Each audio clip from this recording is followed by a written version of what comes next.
Hello, welcome to Be Well Rebellion. This is Lindsay, and today I want to have a real talk. um, Anyone who keeps up with the Chinese zodiac recognizes that this is the end of the year of the snake and the beginning of the year of the fire horse. What does that mean? I mean, like, I'm not a huge expert, but I can also sense it, right? Um, but basically, the year of the snake is all about your contracts. What contracts are you wrapping up? What energies are you aligning with? What kind of behaviors are you condoning with your in your own microcosm, with your voting, with your allegiance that you're pledging to whatever, right? Where is your energy flowing? And then bring it into the year of the fire horse, and this is going to be where you kind of reap what you sow.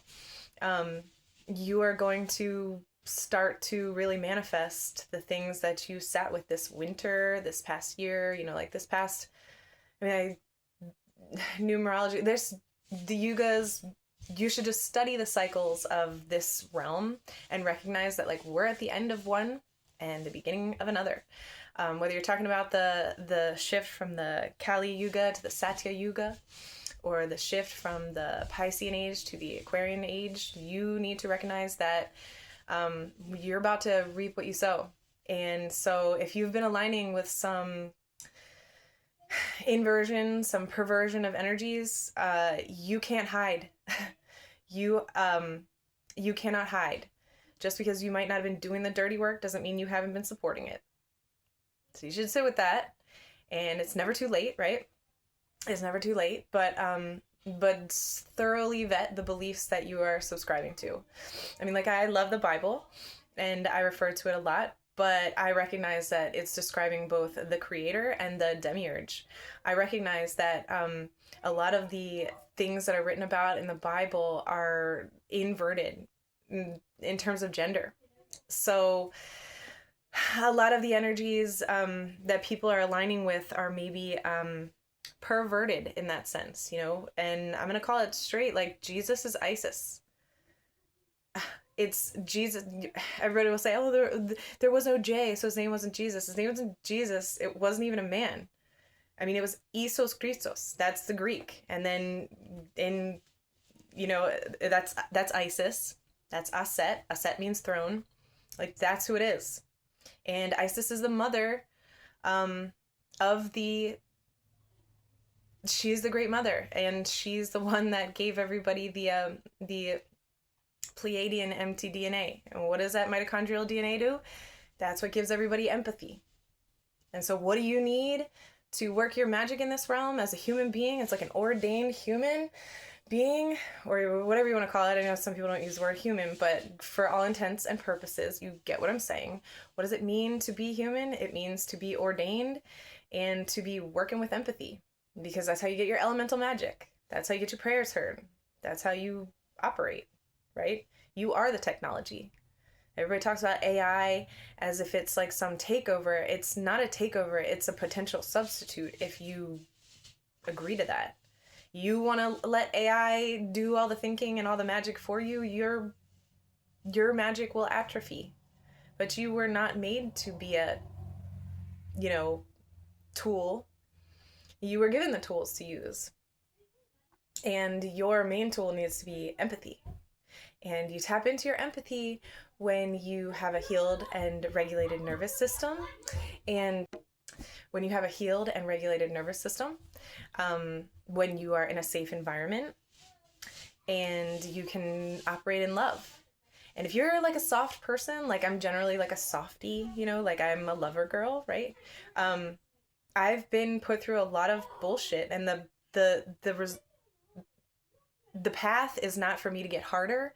The path is for me to hone my discernment and carve out a safe environment for me to operate and allow my empathy to tap into my elemental magic and just kind of let the earth work for me. Because vengeance isn't mine. Vengeance is a trap, right? There's all these traps, like ego traps, to harden us and to divert our attention from our own salvation, right? Because you are the savior. It's the highest version of you is your savior. Anybody who has made any worthwhile changes in their lives has done so by becoming their own savior. And they might have been motivated by a certain energy. They might have been relying on a certain type of energy, like if they needed that assistance. But ultimately, it's you, and it's all about you. And the Bible itself, all these scriptures, all these ancient texts, they're all just a retelling of the same old holy drama, right? And women, like, you have a womb, so you are tethered to this realm.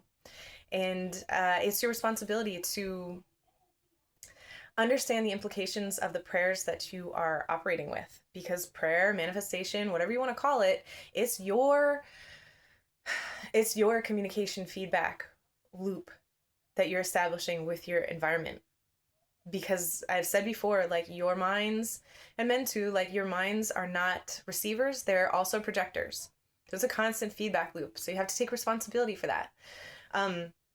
If you want to really get into it, biologically speaking, women have 600,000 mitochondrial cells to a man's 60.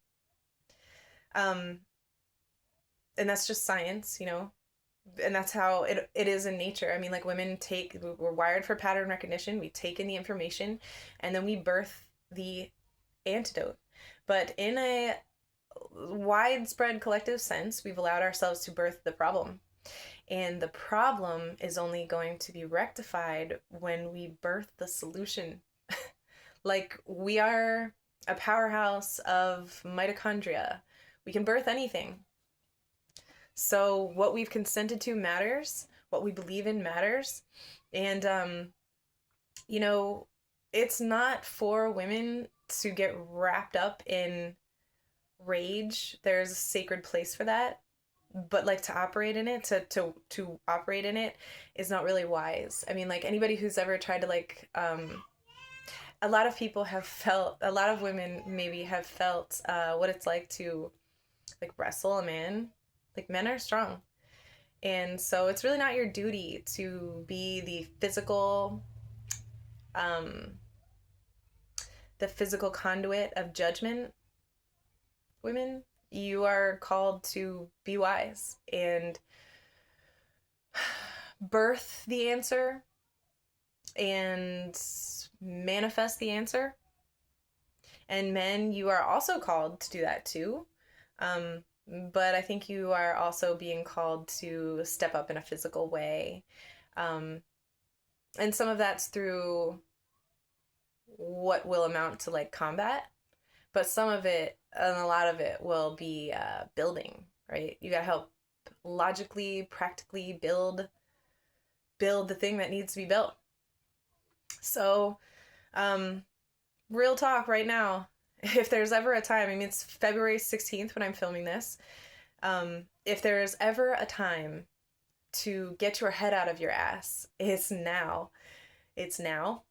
To take full accountability of the energies that you have not just subscribed to, but also supported with your money, with your behavior, with your judgments, like your preconceived notions, your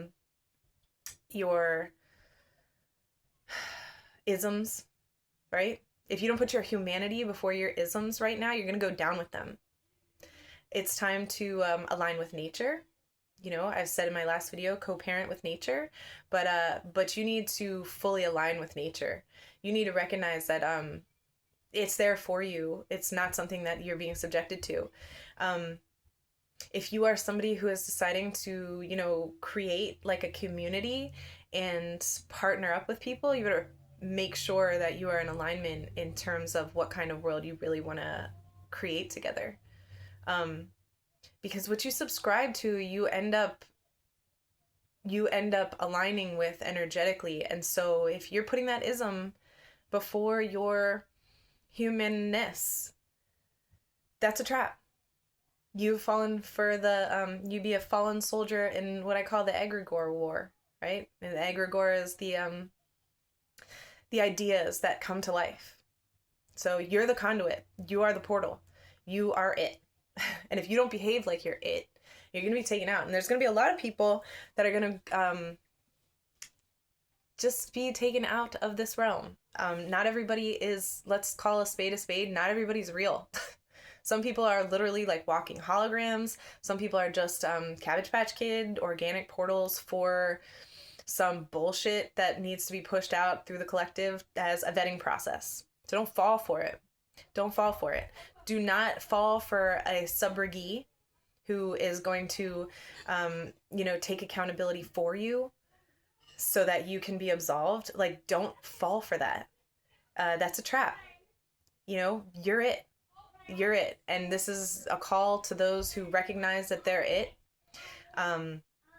You cannot use, you have to realize too, like sex, that's a sacred energy exchange that you use to manifest. And sometimes it manifests in a baby. Sometimes it manifests in, like a cooperation, whatever cooperation you want to willfully and consciously create together. Like, you cannot be misusing that. And right now, like, there's so much gross stuff that's like invading people's minds when it comes to sexual interactions with each other. Don't fall victim to that either. Your body's precious. You are precious, and what you let in can potentially destroy you from the inside out. So it's really important that you are on point. You cannot be diabolical in your intention toward other people or yourself and think that you're going to get through whatever is coming. This is the end, friend. This is the end. And it's also the beginning. And I'm here for it. Like, I'm thrilled, actually. Like, I've been wanting to see a lot of systems collapse for a really long time. And, I've been filing paperwork to try to align myself with, or maybe disalign, if that's a word, like unalign with certain energies, because I don't want to have any part in it. I don't condone it. I don't consent to it. And I rebuke it. And I rebuke it through and through. Like, I don't spend my money supporting certain things. I'm trying to not subscribe to it wholly and completely, so that the life that I'm living is rendering it obsolete. And you should do the same for whatever that looks like for you. It might look different for you than it does for me. And you have to realize, like, people in a city, people in the country, people in the islands, like, people among other different types of people, it looks different for everybody, but you really, really have to take accountability and consider what kind of energy that you've allowed into your vessel and into your life. You matter, and nobody is exempt. Everybody is gonna reap what they sow. We're getting close to payday, and you've got to be in alignment. What you think, what you speak, what you do, it has to be in alignment. Otherwise, you're going to go down with it. I mean, if you're wondering, like, why all the fuckery in the world right now, why the food that throws off our gut bacteria, right? It throws off our gut, like your gut instinct is disturbed, right? Why the pedophilia, you cannot, if you want to go back to a biblical reference, like the Son of Man, right? If Jesus is Isis, she births the answer, right? She births the answer. So just like we collectively as women have like allowed ourselves to birth the problem, we also birth the answer. And men that were little boys that are, like assaulted in a way that keeps them in a state of low vibration, like I'm saying, like if they're sodomized and that energy is hijacked down there. I mean, like I really think that that's a way to hijack the Kundalini, but I digress. But like those men have so much to deal with that like they're very unlikely to step into the role as the Son of Man, right?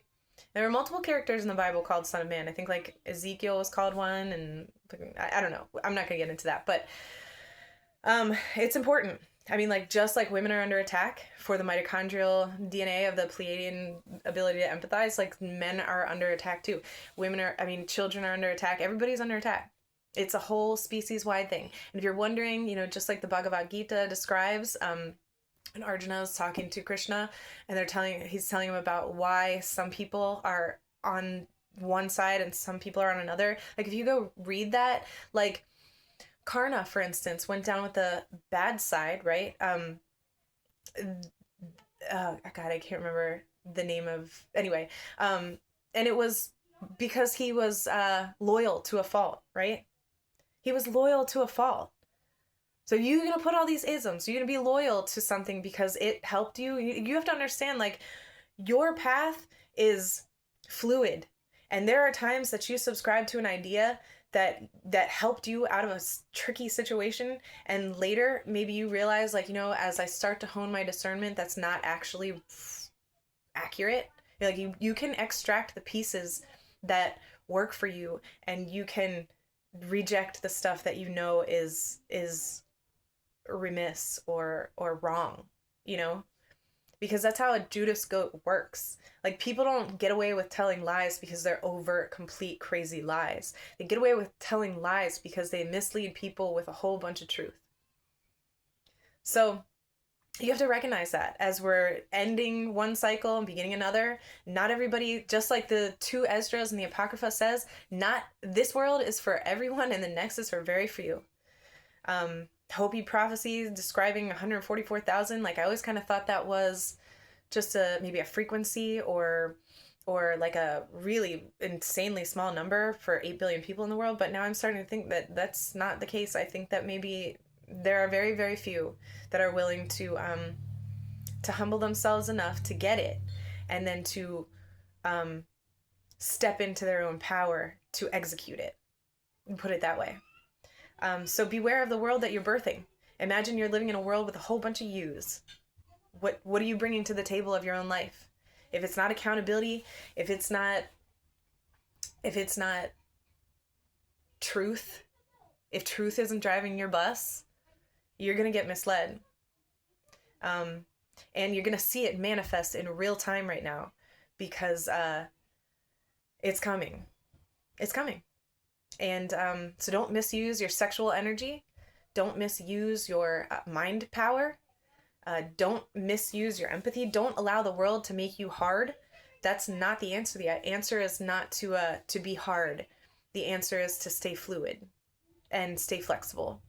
And beware of the company that you're keeping as you create these communities to try to render this current thing obsolete, because not everybody is going to be on your side that seems like they're speaking the same language. So I'll probably be back, but sit with that for a while and know that you're worth it. You're worth whatever changes you want to make. And yeah, you can do this. We can do it together.